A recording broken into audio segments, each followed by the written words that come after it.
There was one day, we were playing truant, full house, and he'd brought along his school bag, he'd with some porn in it, and from the porn bag, he produced a porn DVD, and it was genuinely entitled Anal Pandemonium 5. That's what he called it. That was the title. That title will stick with you your whole life. Anal Pandemonium 5. That's, you look at it, thinking, fucking, this is monumental. The first time I've ever seen the DVD cover of Anal Pandemonium 5. I'm like, I don't know if this is... I'm just at the Red Shoe Diaries, Eurotrack. Am I getting fast-tracked here? But it was unanimous. Only one option for the afternoon's entertainment. Stuck it on the DVD player. None of us had seen the first 4, but we're getting the gist.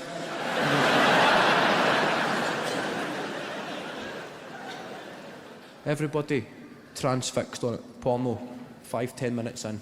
The wee weirdo guy, he got up and he left the sitting area and went upstairs to the bathroom.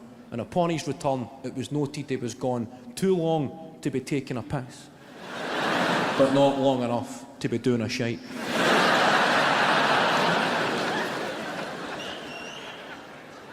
Accusations begin to fly. Anal Pandemonium 5 gets paused. Fucking pause that if we speak to this pervert here. One of the big unmistakable, we are watching porn, pauses, and there's just dildos lying on the... Nobody's going to walk in and go, what's that you're watching? Just fucking filth. That was the backdrop for this interrogation. And he went on the defensive. He said, we're going, where have you been then, you fucking dirty bastard? And he's going, whoa. He said, I was just upstairs. He said, I was taking a shite. And we were looking at the time, trying to do the maths, thinking a shite. In that time, did you forget to wipe your arse? And he said, no, it was a ghosty.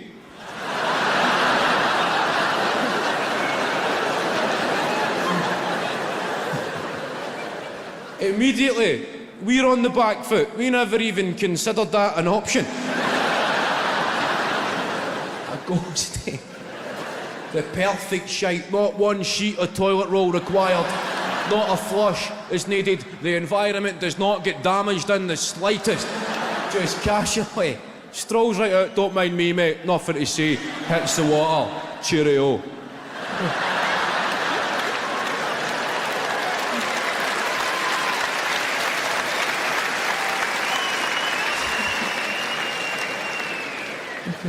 I'm sure I took a shite there.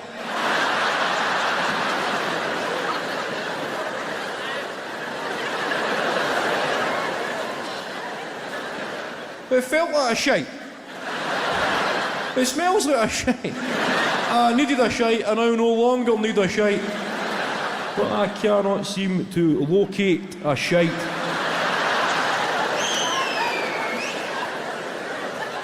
It's like Kaiser Sose, just fucking gone.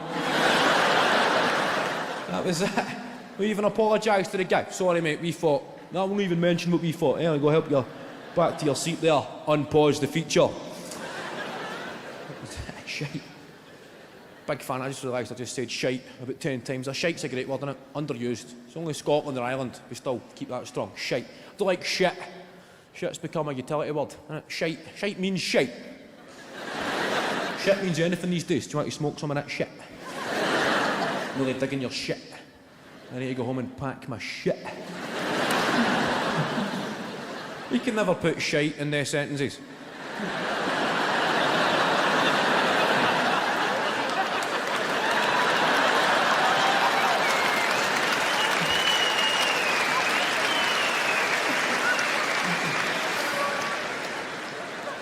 You want to smoke some of that shite?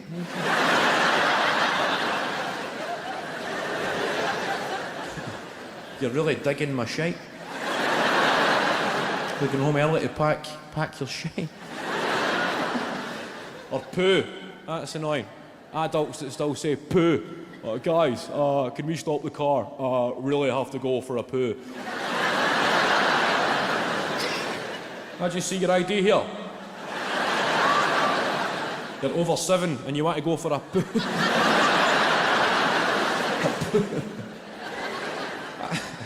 That's that new voice that's creeping in. You know that, hey guys, that sort of voice. I still live in Glasgow. I moved out of my family home about 8 months ago. I live in the West End, and that's the way. I've got that new... you know that new homogenised, like, hey guys, what's your chart? You know that new... What's your chart?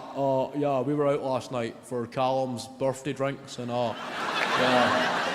Wasn't Fraser's banter totally banging, wasn't it?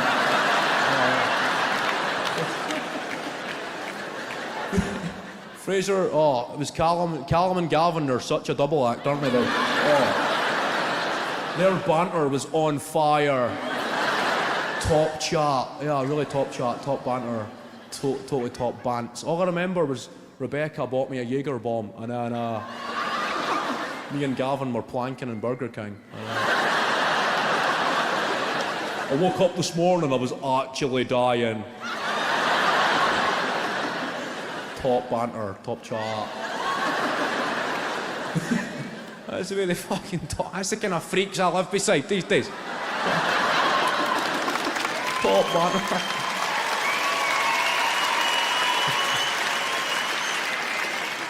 I moved it. I got on the property ladder, bought myself a nice wee flat. I've never viewed a property in my fucking life, but I was needing a bit of advice. My dad, he volunteered himself as the property expert. He said, if you're going viewing places, son, I'm going to come with. Because what will happen is you'll walk into a nice wee flat, you'll get excited. The guy who owns it will see you're excited. Then the fucking price goes up. Whereas me, poker face.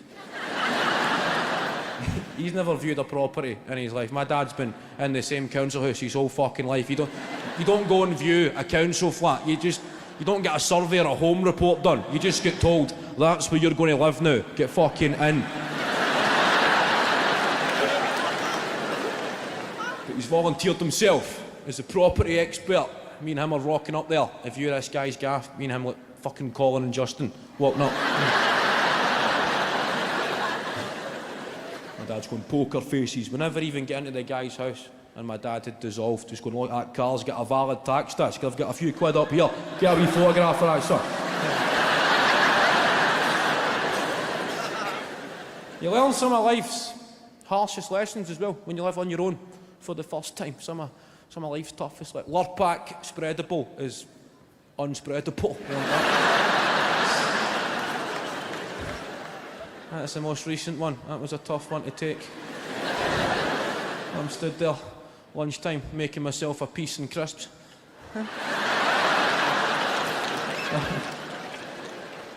I have been nothing short of meticulous in my preparations. I've decided how many crisps I'm going to put on the sandwich and how many crisps I'm going to keep in the packet as a wee side dish. I was even whistling, having a nice wee day. Got my butter knife, commenced to spread. Within seconds it turned sinister. My wrist nearly fucking snapped. Just check that says spreadable. All right, must be me then. I better change my technique. I'll go for rotations. There.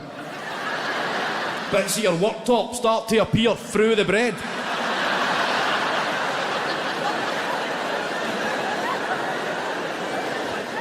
So to abort the mission, lunchtime just spent in the garden, eating half a packet of crisps, feeding the birds. There you go, lads.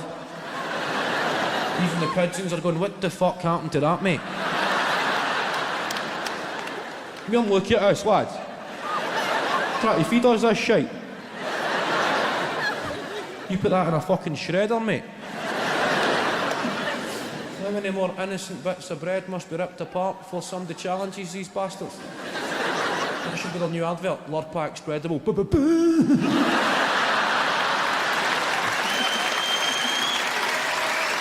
Well done for coming to something. Well done. Good of you. Well done. It's difficult coming to something. I don't underestimate for a second the challenges involved. It's a lot of effort. I don't think we ever take the time to show our appreciation for the heroes in there, the unsung heroes, people amongst you who organise these nights, people who know when shit goes on sale, people who sit on Ticketmaster, page cannot be displayed, server timed out. The people who composed that original group text, assembling the troops, the people who dared to dream that a night out could be possible. Sitting, dealing with people's replies, trickling in, sucking at the enthusiasm. Oh, Kevin Bridges, what night is it? Where is it? How much is it? What time does it start? What time does it finish? Who else is going? Who else is going? What a fucking snide inquiry. That's when the organisers faced with the internal politics of the social circle. Your night out needs a big name to confirm. A headline act, an A-lister pal, a crackpot, disco, rhizo, nasher, somebody that can turn your night out into 4 nights out. It's only wee Scobie going so far. I know he's a wee prick, but he'll drive.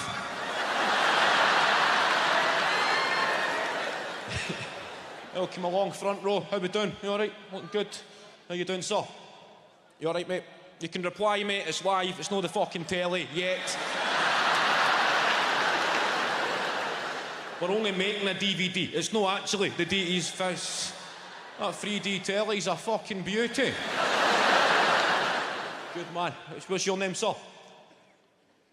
You're not telling me. All right, that's good. What's his name, mate? Fucking grass him in since he's not telling me. Johnny. Johnny. You settling for that, Johnny? All right, it's only a comedy show, Johnny. You're not getting booked by the police. It's just a wee... Camera right on Johnny there. That's it, mate. You make him feel like shit for that. There we go. That's Johnny, everybody. Tell your name to the camera, Johnny. Good man. Welcome along, Johnny. I like a night out. I'm getting to that age. I'm grown up. I've got mates, getting married and having children. This is new to me. My life's changing. You don't get a night out as often. The weekend is no longer an excuse in itself. You don't get a night out. It's rare. But when they happen, it's a rollover and they go on far too long. I think anybody can party like the newly married man, the new father. I hear One Direction singing. They're gonna go crazy, crazy, crazy. Until they see the sun and rappers singing, gonna party until 6 in the morning. All these parties that have got scheduled end times. That's not what happens when your mates start getting married and having children and you get a night out. They go on far too fucking long. People don't want to go back to the life that they're creating for themselves. Mayhem ensues at the suggestion of a 6 in the morning curfew. These want to call it a night. Want to fuck, man. 1 more hour, the spar's open. We'll go and get cans.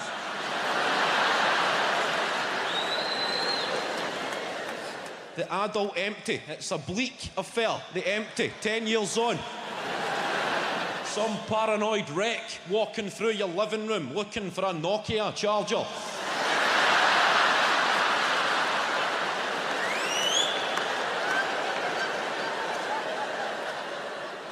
"17 missed calls. I better fucking text her."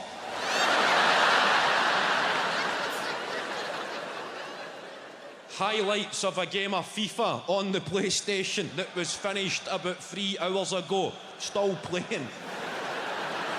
2 guys snorting cocaine, talking about a fight they had in primary school.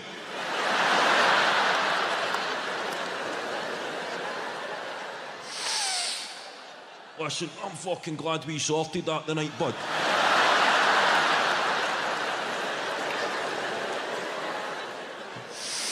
Me and all, mate. I was out of order that playtime. I was out of order. 35-year-old guy still using expressions like playtime. That was me, it was out of order, mate. I'm the one that kept throwing fizzy cola bottles at you. I knew. You had to be seen to be doing something about that, mate. I understand. You never need to call us a VL, but that was out of order on your part. At 6 in the morning, Nokia guy arguing with his missus by text. "I told you I was having a mad one." his only justification for having a mad one. He fucking told her he was having a mad one. And then staying on the offensive. I thought you were going to your mum's to watch Strictly anyway. It's fucking 6 o'clock in the morning, Ryan. How the fuck am I supposed to know what time Strictly finishes?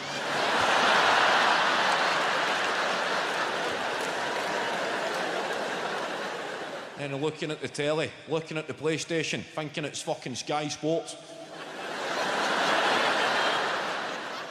Here, when did Motherwell beat Colombia?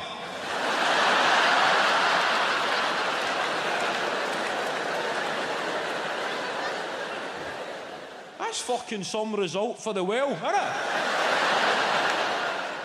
Colombia have their full team playing, aye? I should stock money on that. 7 red cards. Is there a bit of needle between the two? 6 in the morning. That's tough. Watching guys grow up against their will. Watching somebody going through an old VHS case that's been used as a joint rolling station for years. Raking through the paraphernalia, trying to find something smokable. There's a bit of green in there. Press my finger on that. There's plenty here, gentlemen. The night is but young. A bit of green stuff, tobacco, scrape that in. Hells. There's always hells in the rolling tray. I thought I'll put the pubes in. Who gives a fuck?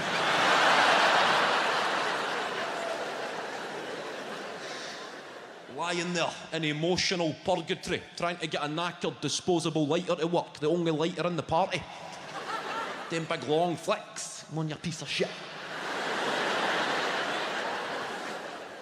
Eventually, getting a bit of blue flame and going, yes, and then the S blows it straight back out again.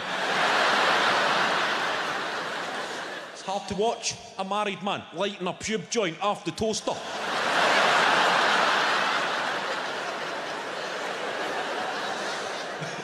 Do you take drugs, Johnny? There's the cameraman, that's it, you hinder his future employment prospect. I'm only joking, I don't take drugs. I used to smoke weed, Johnny. I used to smoke, I get busted. You know how I get caught? We were having fajitas one Sunday as a family, and I rolled a fucking belter.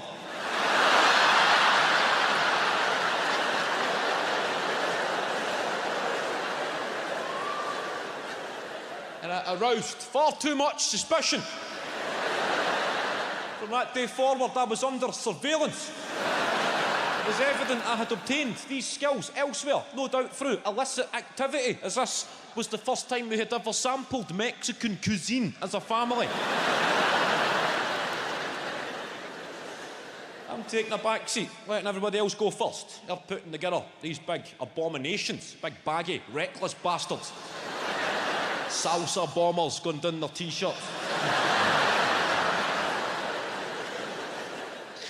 I'm biding my time, just surveying the devastation at the table, the mess. My own family, a disgrace to the art of rolling. Then I stepped up. I'm saying, pass me the skins. Hey, the tortillas, Dad. I took 3 tortillas out of the packet. There's the hash smokers in there.